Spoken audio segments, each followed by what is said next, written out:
பண்ருட்டி அருகே வயலில் கிடந்த பச்சிளம் ஆண் குழந்தை மீட்பு, போலீசார் விசாரணை. கடலூர் மாவட்டம் பண்ருட்டி புதுப்பேட்டை அடுத்த ரெட்டிக்குப்பம் கிராமம் உள்ளது. இங்கு 300க்கும் மேற்பட்ட குடும்பங்கள் வசித்து வரும் நிலையில் ரெட்டிக்குப்பம் கிழக்கு தெரு பகுதியை சார்ந்தவர் அதியமான், அவரது மனைவி மஞ்சுளா.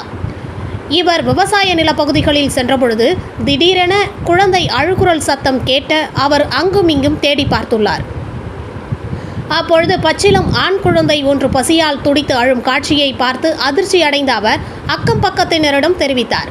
இதனை அடுத்த வயலில் பச்சிளம் குழந்தை கிடப்பதாக புதுப்பேட்டை போலீசாருக்கு தகவல் கொடுத்ததன் பேரில் அங்கு வந்த போலீசார் குழந்தையை மீட்டு 108 ஆம்புலன்ஸ் மூலம் பண்ருட்டி அரசு மருத்துவமனைக்கு அனுப்பி வைக்கப்பட்டனர்.